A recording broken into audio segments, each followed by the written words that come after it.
You know Gray Bar for electrical parts, but there's one more thing you may not be thinking of us for that can help maximize your next project's total value. Our pre-project planning services are designed to help you win the bid, save on labor costs, and keep your installers productive across your entire build. The sooner you call us, the better. Because when we're there from the beginning, we can anticipate your needs and help you solve problems before they become problems. Yep, Gray Bar does that.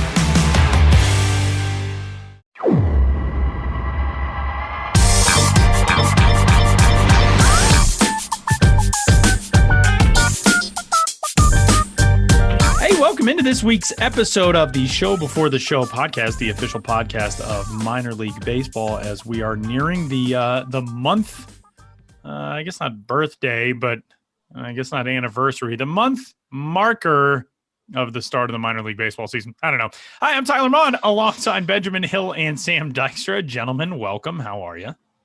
Good. How are you, Tyler? Yeah, it's funny to think like we are going into soon our second month of minor league baseball, which it's just nice to, like, every day is new stuff to talk about, but the fact that we have actually reached close to, by the time you guys hear this, is a second month of minor league baseball, and everything seems to be proceeding as normal, really, barring some changes here and there, but like fully back into the swing of things is a great feeling. Yeah, it really is. And it feels like it's been 1,000 years since we've gotten to do it. Ben, what's going on with you? How's Harry? Harry's all right. Harry James Hill turned 3 months on May 24th. Slightly older than the minor league baseball season. He is slightly older. Yeah. He's one of the few things he's older than is the 2021 minor league baseball season. But he's doing all right. I can do all the new dad talk, but he's smiling a lot. Big milestone the other day. He was like mimicking sounds I was making at him.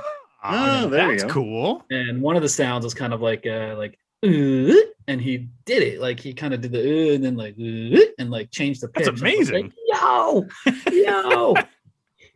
This kid is transmitting all of these neurons in his brain correctly. That's pretty cool.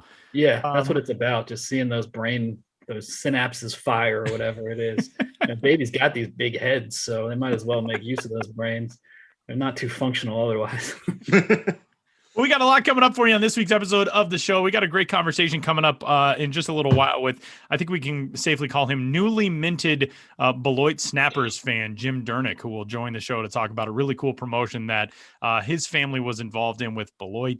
We'll chat about that here with Ben as we get closer and closer to it. But bunch of stuff to cover. And as always, you can get in touch with the podcast at milb.com. You can find us all on Twitter as well. Benjamin Hill at Ben's Biz, Sam Dykstra at Sam Dykstra MILB. I am at Tyler Mon. Get in touch with your questions, your thoughts, your comments, all of that. And let's get into it, Ben.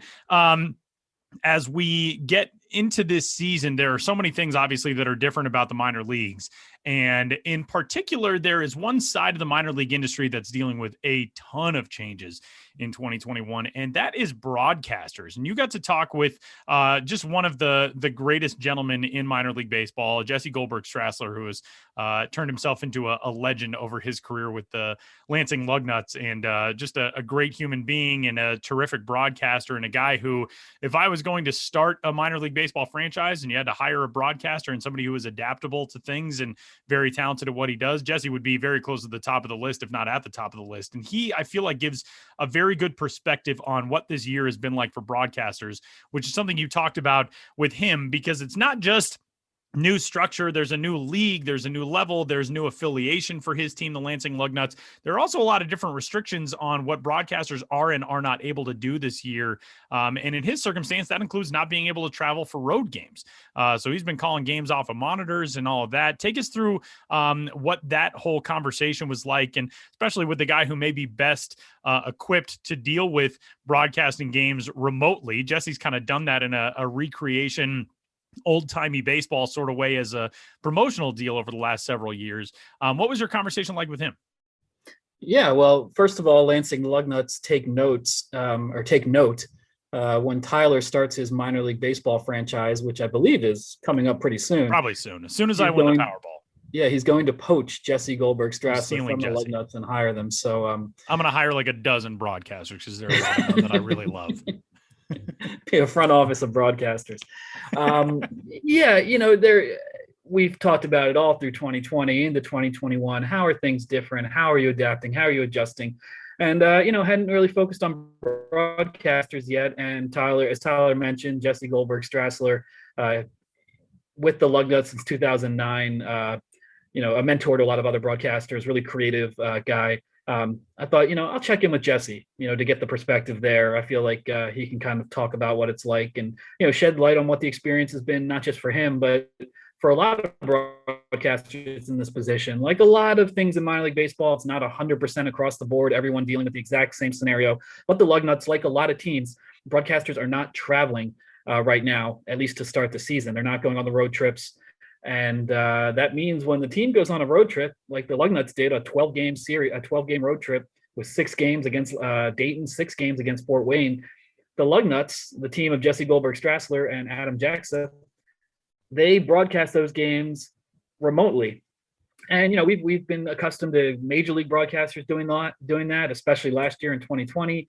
Of course, they still have their challenges, but you're dealing with more professional feeds and video and equipment across the board.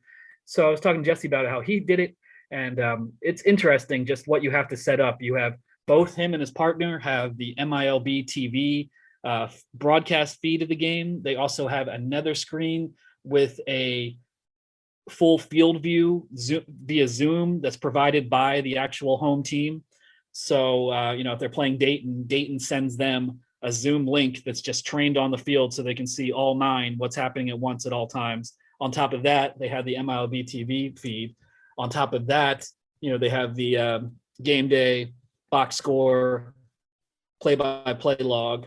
On top of that, he's just doing all the things a minor league broadcaster does, capturing video highlights, converting them into GIFs, checking his email to see who responded to the trivia questions, rosters taped to, the tables in front of them, and doing all of that when you're in a quiet, otherwise empty room and the game is taking place hundreds of miles away. So it obviously provides some pretty unique challenges there.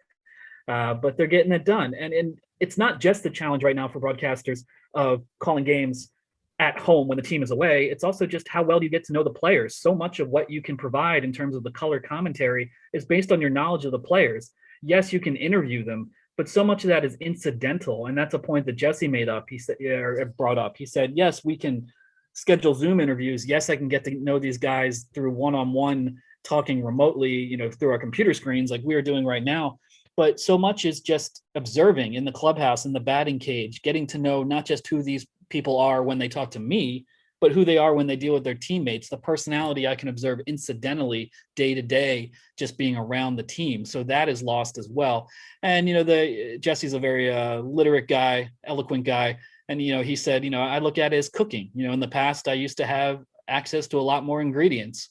And now I have to make a meal from more limited ingredients. But how can I cook up something that's still tasty, that's still edible, that is still something that looks good and that other people would want to share that meal with me? And good metaphor, Jesse, and enjoy putting that story together. And curious to, hearing from other broadcasters about what their experience has been like. But I imagine sort of this overview I'm talking about now and that Jesse provided is certainly not unique just to him and to Lansing. Yeah, one thing I liked about this piece and about what you were just talking about, Ben, is how much you highlighted and through Jesse, really, or Jesse through you, how this is doable. It's about baseball. You're watching baseball. You're talking about baseball. You can do that. It always comes down to just the game, but this isn't a perfect solution. Like this is far from what the norm should be. Going forward. And I know there's costs involved with sending broadcasters elsewhere and all that kind of thing. But did you get a sense of talking to Jesse, whether Lansing or broadly across minor league baseball, that this is just going to be a short-term solution because of COVID? I think like a lot of things, it's just, day at a time, homestand at a time, away trip at a time, month at a time. He's hoping that come June, that the situation is reassessed and there might be some more opportunities there. Sam, like you mentioned, yes, there were, COVID restrictions put in place, regarding broadcasters and their interactions with the team. But also, as you mentioned, with 2020 being a year of pretty much no revenue for teams, in some cases going forward, even when restrictions are lifted, there could be issues with broadcasters traveling just for the attendant expense of that as well. And of course, that's on a team by team basis. So like a lot of things in minor league baseball, I think it'll take a long time to get to normal. And I know you guys are on the same page with this, Tyler in particular, as a broadcaster himself. But we believe that yes, tough budget decisions have to be made, but having a broadcaster travel with the team is such a crucial aspect of bringing the game to your fans, and to not just your fans, but to minor league fans all across the country. And really hope that they can be as fully operational as possible. And in the meantime, they improvise. Jesse was saying like he had already pre-recorded crowd noise at a Lugnuts game that he just had in his files. So he plays a bed of crowd noise from Lansing during these away games. And originally he did try to make crack of the bat sounds and the sound of a ball pounding a mitt. But he said, you know what, trying to follow the play in real time, make sound effects, keep a conversational flow with my partner, it just got to be too much. So they still had the fake noise going, but not a lot of the sound effects he originally hoped to add, because you just have to, after a certain point, realize what works for you and how much is too much. Yeah, it's certainly not an easy time, but it's a really interesting challenge for broadcasters. And I feel like we're kind of all of the same mindset to a degree this year that, well, it beats 2020. And so a very cool story that is up on the site right now.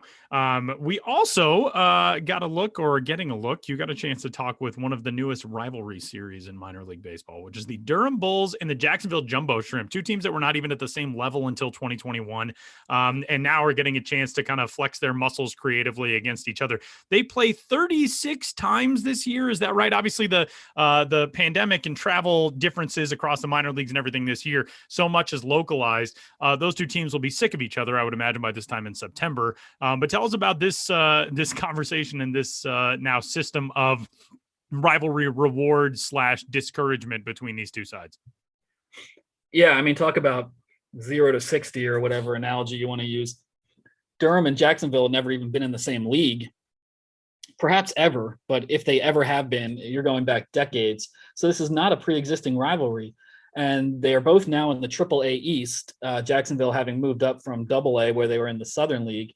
So these are two teams, Durham and Jacksonville, that don't have a pre-existing history, but now they're in the same league. And because they're in the same division, and because travel is limited, they've gone from playing each other literally never, because they're not even in the same league, to playing each other 36 times, which is just absurd. They're right now, as we speak, I believe, in the midst of their second 6-game series of the season. And even when they complete that, they will only be a third of the way through the number of games they're playing against one another this season.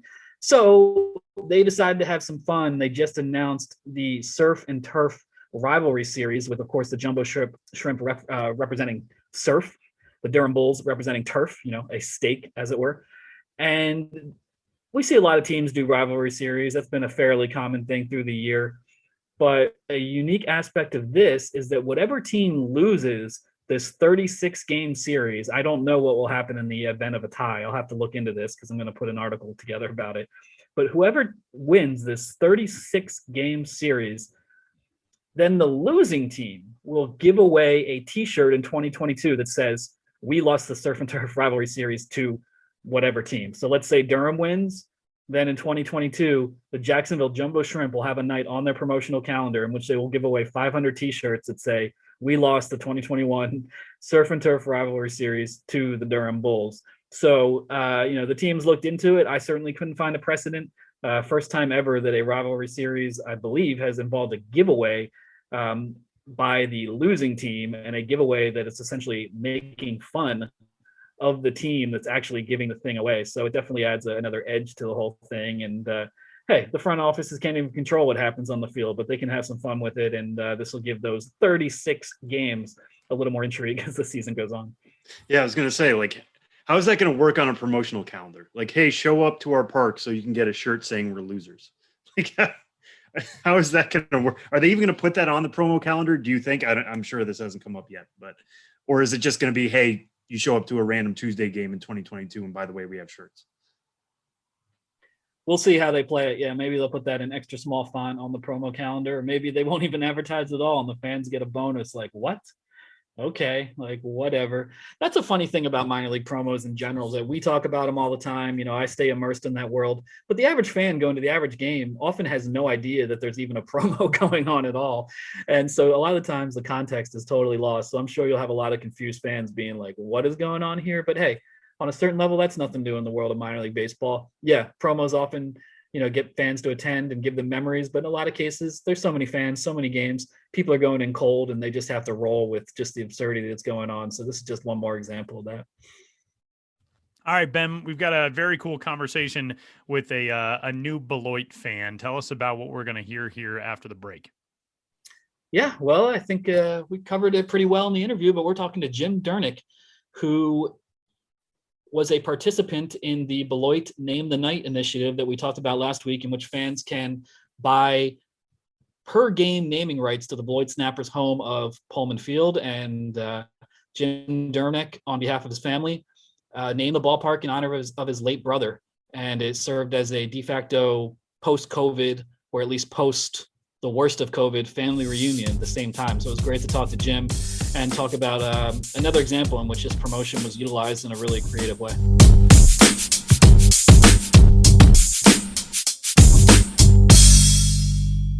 This past year has shown us that without your health, you have nothing. If you're not well, you can't work, look after yourself, or take care of your family. You can't enjoy the life you've worked so hard to build. That's why you need to prioritize taking care of your long-term health today, before it goes from good to bad to worse. So invest in your long-term health with Forward. Forward is intelligent medicine with a personal touch. Their doctors are dedicated to catching top killers like cancer and heart disease early before it's too late. And catching them early could save you tens of thousands of dollars in the long run. Everyone's health history is different, which is why Forward doctors personalize a health plan with you, based on your genetics, lifestyle, and biometrics to achieve long-term results and ensure nothing gets missed. It's time to invest in a doctor that's invested in you. Go to goforward.com today to protect your future health. That's goforward.com. Goforward.com. Last week on the Show Before the Show podcast, we talked about the Beloit Snappers and their Name the Night initiative, in which they're auctioning off one-night naming rights to their home of Pullman Field. So fans can bid, starting at $500, to have the ballpark named of their choosing. Really unique thing. Last week we talked about the individual who bought the naming rights for May 14th game, a man named Bob Graff. And that was a goofier, funny story. He was just a minor league baseball fan who wanted to spend the night at the Bob. The night before that, however, there was the Snappers played at Harry F. Drnec Jr. Memorial Stadium, and that was a tribute to Harry Drnec.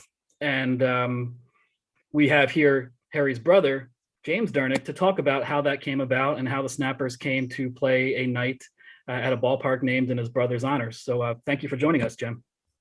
Well, thanks for having me. It was a really unique opportunity that just presented itself through chance. I was in the car listening to MLB radio, and they had someone from the Snappers on.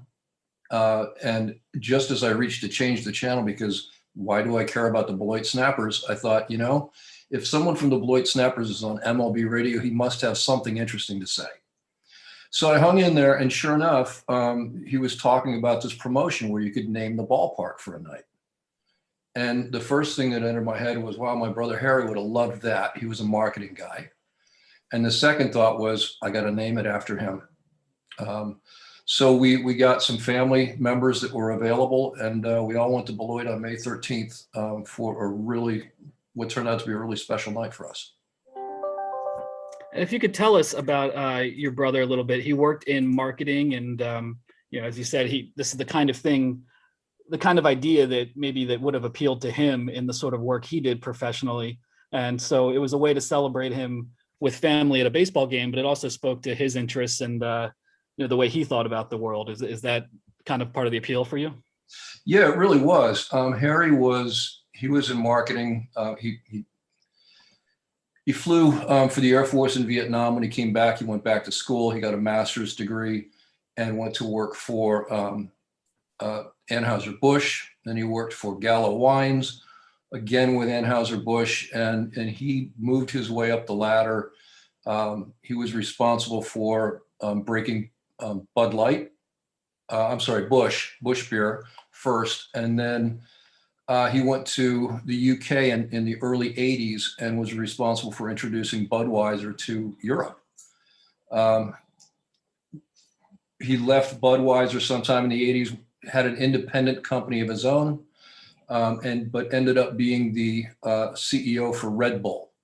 And when he joined Red Bull, they were selling about 3 million cans a year. By the time he was finished, they were selling 3 billion cans a year.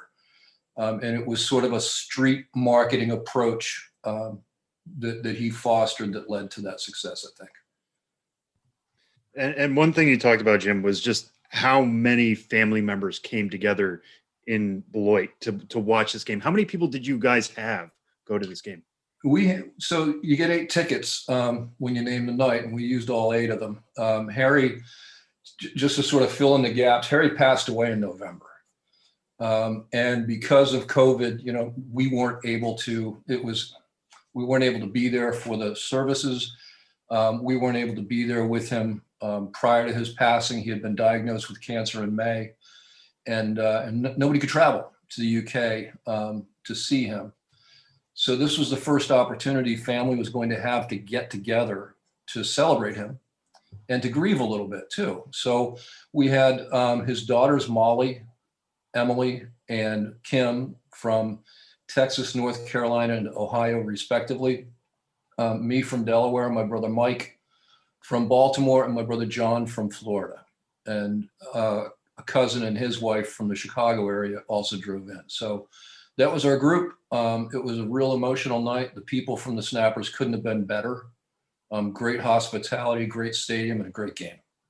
Yeah, and besides just signage and hearing your brother's name announced in this stadium in this way, what were you guys doing? Or what were some of the thoughts coming to mind? What were the memories you guys were sharing as the game went on of your brother Harry? Well, it really was, it really was special every time the announcer made reference to the stadium. He said my brother's name, and they did such a great job with it. It was seamless. You would have thought that it had been named Harry F. Drnec Jr. Memorial Stadium for a decade or more.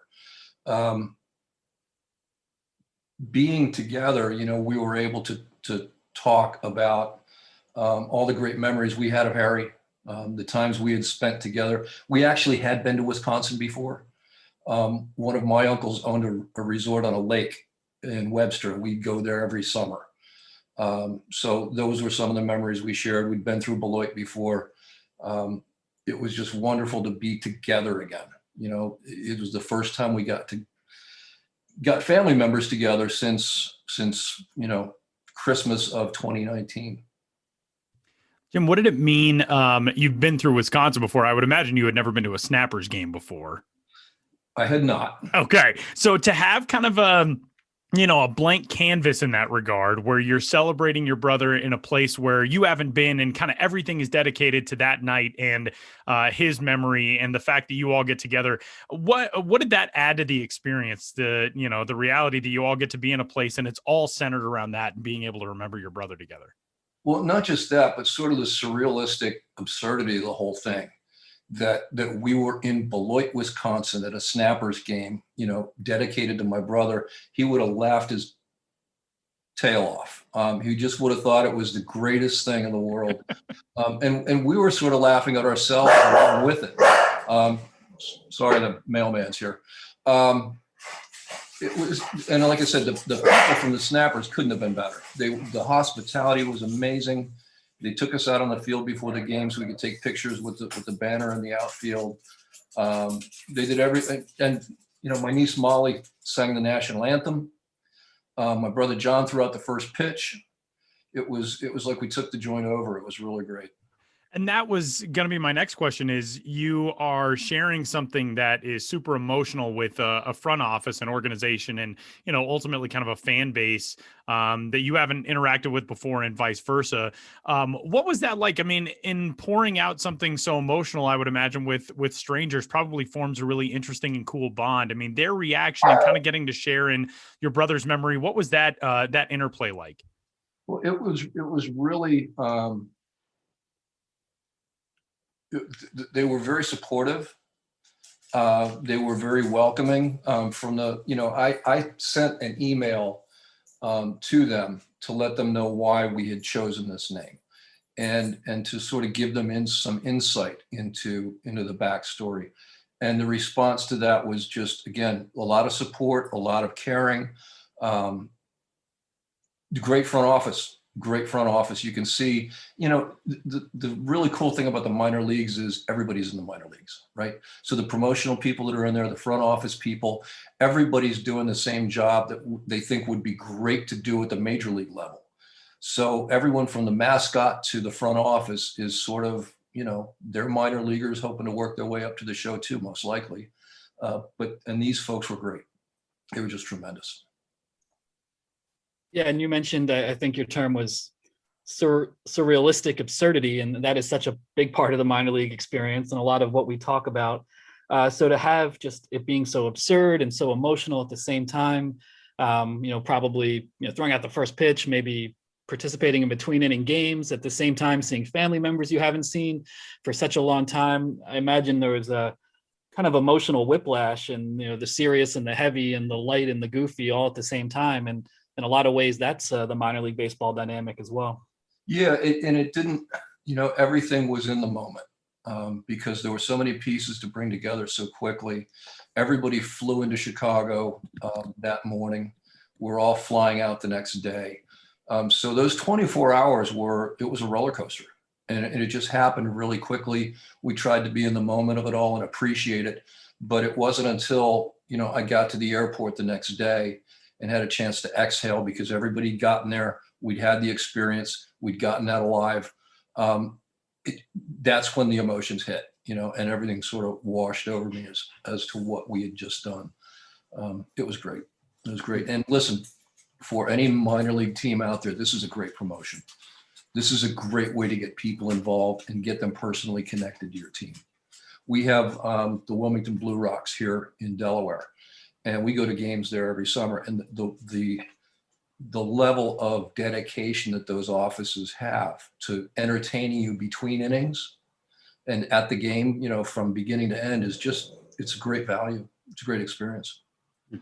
And Jim, just as a way of getting to know Harry a little bit better, what do you think his reaction would have been had he walked in and seen his name on a stadium like that? Like I said, he would have just bellowed with laughter. He would have thought it was the funniest thing ever to do that, not just to do this, but to do it in Beloit, Wisconsin, of all places. Harry was definitely a man of the world, in connection not just with his work, but with his family. They traveled an awful lot. They went to a number of exotic, interesting places. But he was just as at home, in Beloit or Webster, small towns. He just would have gotten such a kick out of the whole thing. And is this going to become the new Drnec family reunion? To go to Beloit games every summer? Yeah, I don't know. They have a new stadium now, or they're going to have a new stadium. So maybe we used to, the five brothers used to meet in Chicago every year for opening day at Wrigley. And we hit a stretch where we got snowed out a couple of 3 years in a row. And at that point, we looked at each other and said, screw this, let's come back in July. Well, it sounds like, I guess going into a situation like this, you don't know what to expect, but it sounds like it met your expectations and more, and turned into something that the whole family can talk about for a long period of time. And, we appreciate you coming on the show and sharing memories of your brother, Harry, and, filling us in on a very unique minor league baseball promotion. And like you said, hope to see more teams do this. It's a little tough because some teams already have the corporate naming rights, and it's probably not in the contract. They can change that, but for the ones who can, it's a great idea. And I appreciate your time, and hope you can make it to a new game, a game at the new ballpark in Beloit, and keep this going. Yeah, thank you guys. We really appreciate it. Beloit turned out to be a great surprise. What a great city, great team, great people.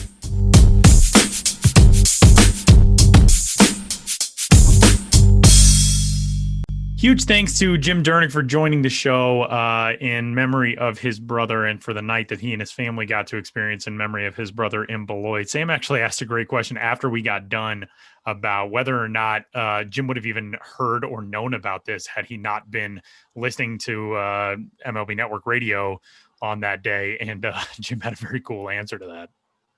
Yeah.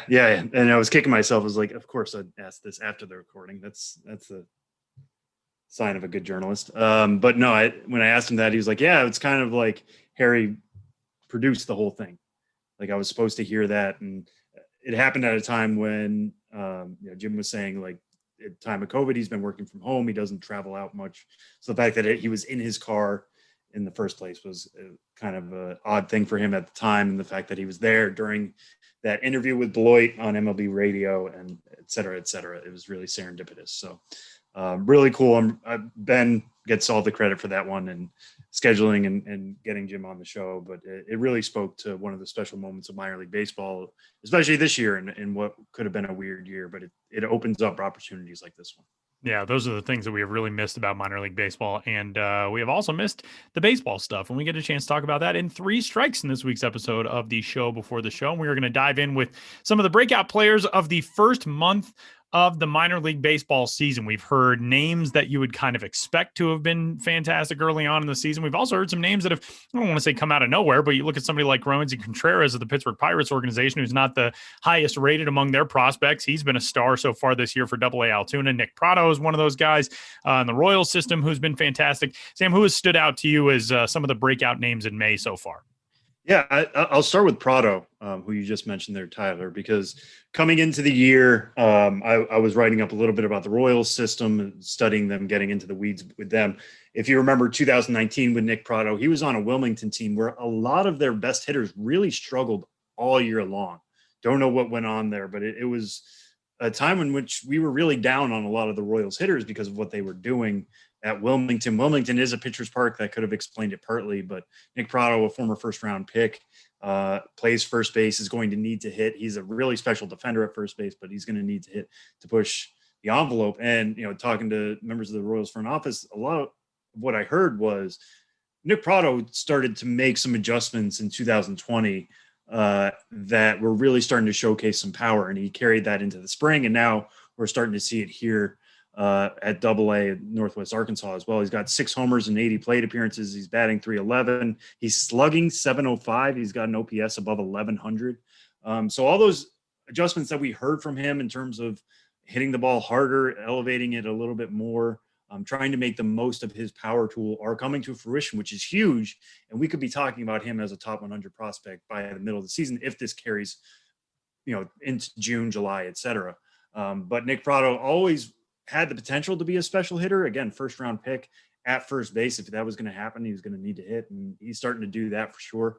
Roansy Contreras, who you mentioned, Tyler, there as well, pitching at Double-A Altoona in the Pirates system, came over from the Yankees system. He's currently ranked number 20 for the Pirates. He was one of the arms in a very deep system for arms with the Yankees, especially when it came to right-handed pitching. A little bit more chance to be himself and stand out a little bit more with the Pirates. Obviously, they're rebuilding themselves right now. They can use all the help they can get. But right now, through 21 2/3 innings, he's struck out 34 batters. He's got a 2.08 ERA. He's got a 0.78 WHIP, doing all the things that start to pick up on our radars here for Roansy Contreras. So we're going to be keeping a close eye on him. If he can continue to rack up the strikeouts, he's only 21 years old. So the pieces are there, and maybe the Pirates were able to unlock something that the Yankees weren't able to do so far. One other name I want to throw out real quick, to somebody who's been on the show in the past, somebody who's breaking into top 100 territory himself. Wouldn't exactly call it a breakout per se, because again, first round pick, hasn't had a chance to really showcase his stuff in the minors until this year, but that's Gunnar Henderson in the Orioles system, only 19, playing at low A right now. He's got 5 homers and 76 plate appearances, batting .318, .395 OBP, slugging .621, so his OPS is above 1,000. Henderson is somebody we thought could always be an above average hitter and showcase above average power. from the videos I've watched, he's especially been good hitting the ball the opposite way. Some of the homers he's hit have gone the opposite way. Seems to have no problem driving it that way. Really fascinating to see him take off as well. And again, he's right on the cusp of being top 100, but if he continues to put together performances like he has so far in this first month, he could be climbing top 75, by mid-season. And that's exactly what the Orioles need right now. They need guys who are already good draft picks or already guys they brought in to take that next jump. And if they do that, then, we could be talking about the Orioles being a homegrown contender in a year or two. Strike two this week, we have a top 100 prospect set to make his major league debut. Alek Manoah, who is the number 97 overall prospect in baseball in the Toronto Blue Jays organization, which is a system that has gotten better and better, it seems like, somehow, even after graduating guys like Vlad Guerrero Jr. and Bo Bichette and all the talent that has come through there. They're still stacked with 5 guys in the top 100. Alek Manoah so far this season, 3 starts for AAA Buffalo, an ERA of 0.50, 18 innings pitched, 27 strikeouts against 3 walks. Opponents are hitting 119 against him. His whip is 0.56. He's been ridiculous. And this is a guy who had not pitched above the Class A short season level, a level that no longer exists, of course, in the affiliated minor leagues prior to this season. He pitched for Vancouver in 2019, which was his draft year when he went 11th overall to the Blue Jays out of West Virginia. What do we expect out of Alek Manoah in his major league debut, Sam? Yeah, so he's another one who it's really been fascinating to see them get aggressive with him. And it's a opportunity to remind folks, trust what the teams are doing. Like if teams are getting aggressive with a player and you'd be like, that's faster than I would have thought. They know the player better than we do. So the fact that they started Alek Manoah at AAA in what is ostensibly his first full minor league season at the very least was certainly telling. Came out of the gate firing. He went exactly 6 innings in all 3 of his starts with Buffalo. Struck out 10 or more in 2 of those 3 starts. What you can expect to see is kind of a guy who's going to really get aggressive on the mound.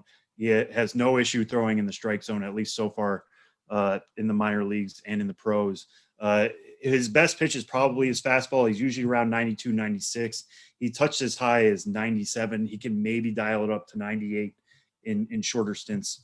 But the fastball is his best pitch. The slider is also above average, can be plus with the way he can kind of back foot it and get guys to miss both righties and lefties.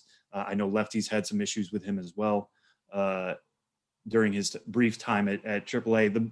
The thing to really follow is the changeup.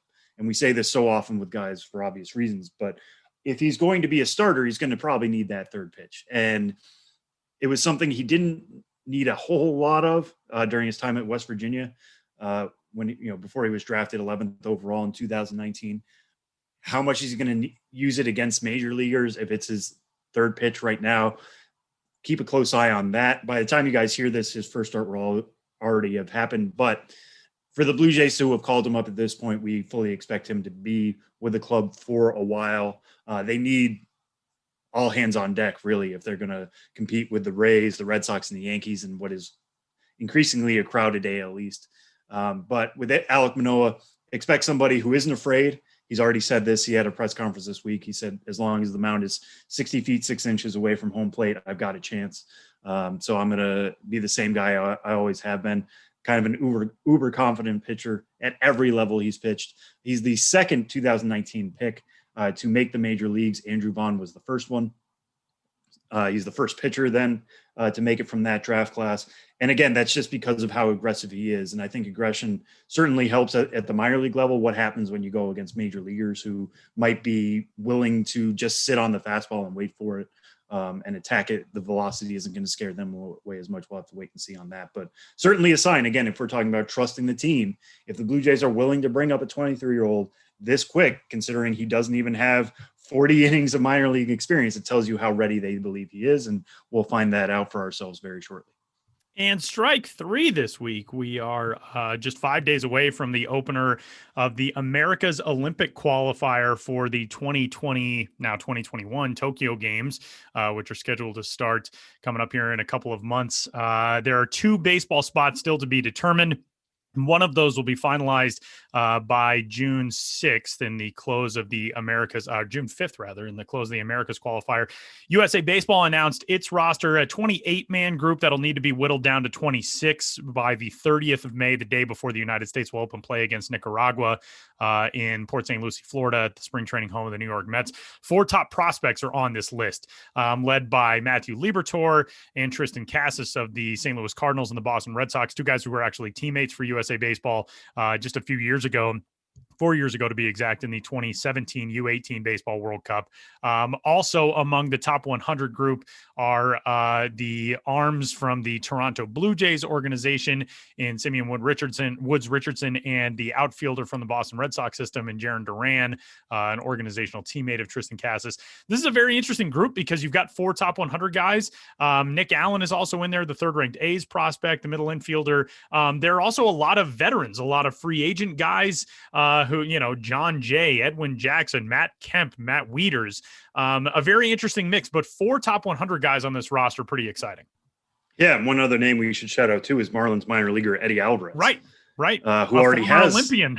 Right. He has a silver medal himself as a short track speed skater, who I believe we've talked before on the show. Tyler, you've written about him. I've written about him, but it's cool to see him in red, white, and blue again, competing for an Olympic spot. So it's a really fun roster, like you said, just because of that young talent, that actual prospect talent, something for us to sink our teeth into. There have been cross Olympic Olympians, I believe, summer and winter, but I can't imagine there's anybody who's ever done anything as weird as being a short track speed skater and then on a baseball team in the winter and summer Olympics.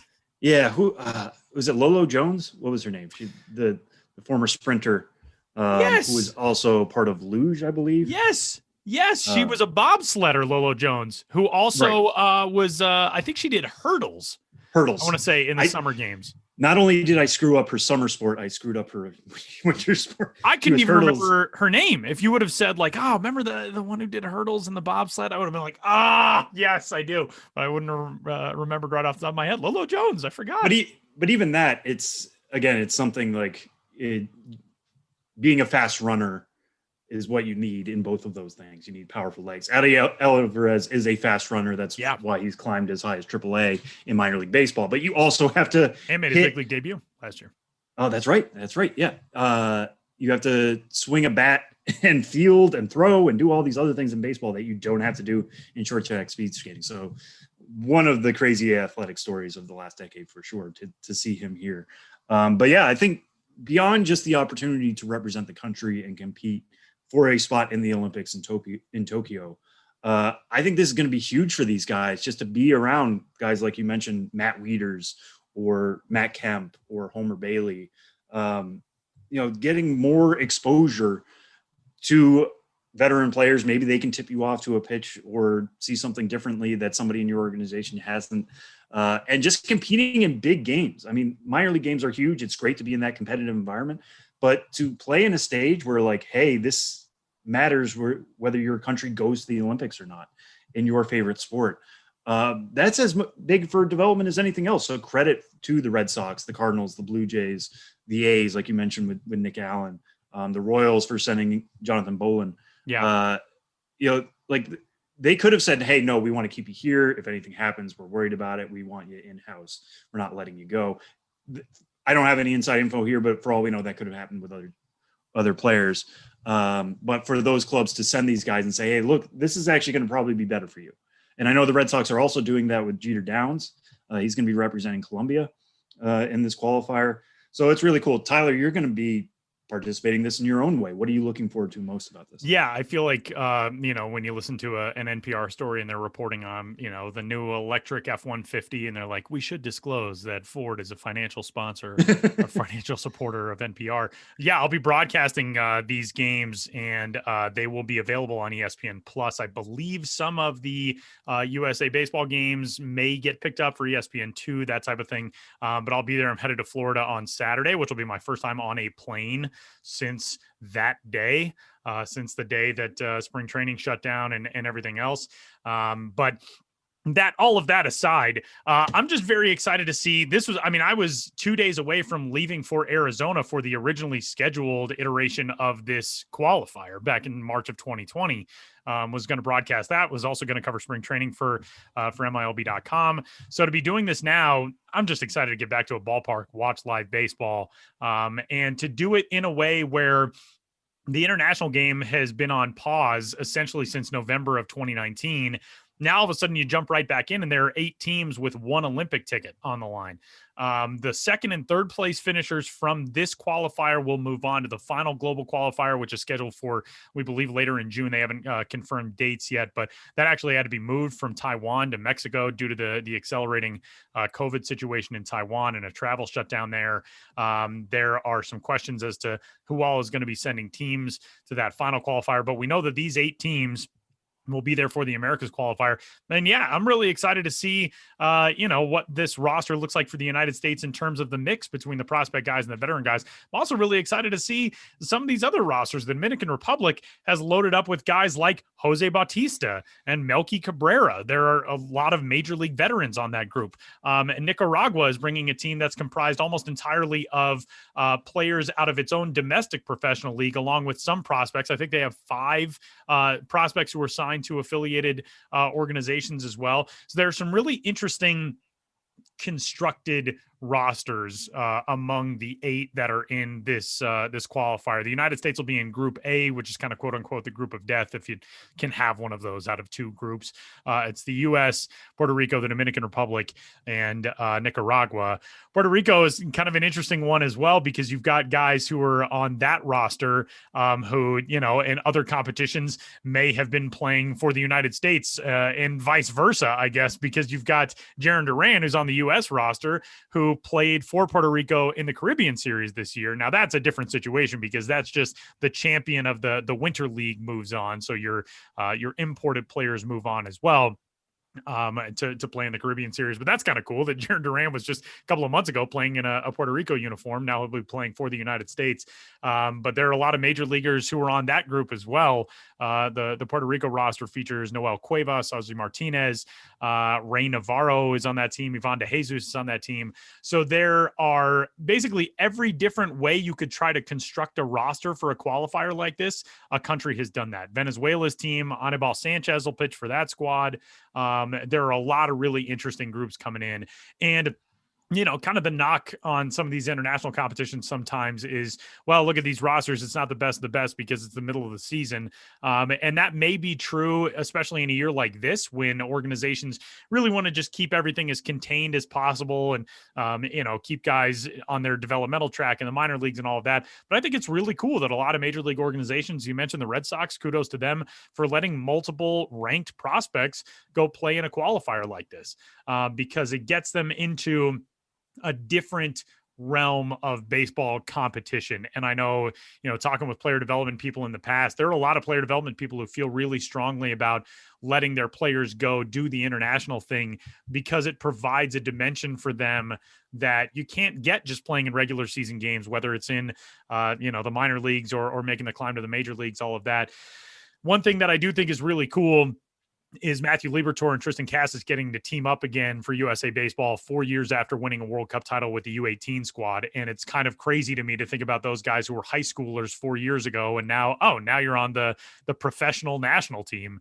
But 2 extremely talented players and, guys who they're the young guys, but they could provide a little bit of the conversation as to what it means to be in these international game environments and how different it is facing a team with the style of, Colombia versus Cuba versus whoever.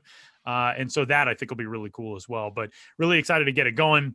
We got games at 1 and 7 Eastern for the first 3 days, I believe, of the tournament from St. Lucie, the home of the Mets, and also from the ballpark of the West Palm Beaches, spring training home of the Astros and Nationals. And I'll be on the call for half of the games through that first round, and then all of them through the super round, and the final finisher atop the standings will move on to the Olympic Games set to get started here in just a couple of months in Tokyo. And one other name we should throw out, because I'm not sure if you said it, but Julio Rodriguez will be Yeah, did Dominican not mention Republic. Julio Yeah. Y. Rodriguez, the Seattle Mariners number 2 prospect, the stud who is on the DR roster. Yeah, I can't believe I neglected to mention him. I'm still just so blown away looking at that Dominican Republic roster and seeing all these former major leaguers. And yeah, the best guy on the field for the DR could well be Julio Rodriguez, who has been fantastic in his start to the season at the high A level. And so, yeah, we'll get a chance to see him as well, which will be super fun.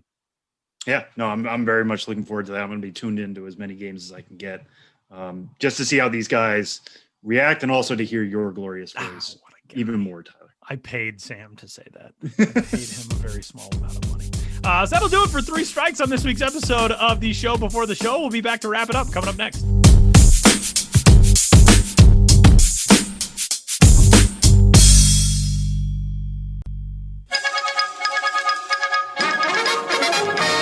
We interrupt this podcast to bring you another thrilling edition of Ghosts of the Miners. Now, here's your correspondent and host, Joshua Jackson.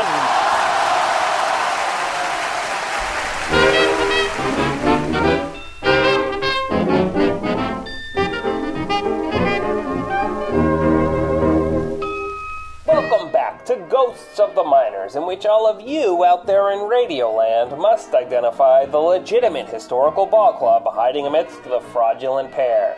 One is an actual phantom, the others are figments of my imagination. In last week's segment, I asked you which of the following minor league baseball teams did at one time exist. A. The Goldsboro Posh Steppers. B. The Calumet Aristocrats. C. The Madison Millionaires. Well, you can bet your bottom dollar that B. The Calumet Aristocrats had a rich history, with the name turning up like a gold coin throughout the first 2.5 decades of the 20th C. If you don't know where the Aristocrats played, you haven't met Calumet. This Michigan locale, current population 726, was once nicknamed Coppertown, USA. That had nothing to do with the local constabulary and everything to do with the area's abundance of a certain ductile metal. Calumet was therefore home to many a copper miner who loved their hometown minor league baseball team, the Aristocrats, upper crust of the Upper Peninsula. It was in 1905 and 1906 that the Aristocrats really got their money's worth. In 05, they were the class of the Copper Country Sioux League, looking down their noses at the entire circuit with a 61-36 record. They sunk the Lake Linden Lakers, were daddy to the Hancock Infants, and shoosed to the Sault Ste. Marie Sioux. In assessing the Aristocrats' gains, it's impossible to discount the contributions of Paul Grimes. No silver-spooned, grape-gobbling layabout, Grimes, grimy to his friends no doubt, Hi, grimy old buddy. was an aristocrat with true grit. The smart money says he silenced the Infants with a no-hitter on August 4 of 06, and the Winnipeg Tribune declared later that month that his labors had been of the highest caliber for the last 2 seasons. In 07, a merger between the Copper Country Sioux League and the Northern League did nothing to upend the Aristocrats' ownership of the competition. But in 08, the previously loaded Aristocrats were filthy and stinking but not rich, posting a poor 34-65 record. The Calumet Club was stripped of its nobility with the Northern League reform of 09. And that is the dime on the Aristocrats. Cash in on your brains by answering this week's question. Which of the following geological themed teams were at one point the bedrock of the miners? A. The Mount Airy Graniteers. B. The Allegheny Plateaus. C. The Silver City Spelunkers. Aim high and see your way clear to the answer. Better yet, tune into next week's edition of Ghosts of the Miners. But for now, you'll have to excuse me. My producer, Ben Hill, is in a heated argument with Teddy Roosevelt, and the tavern's last pickle is at stake.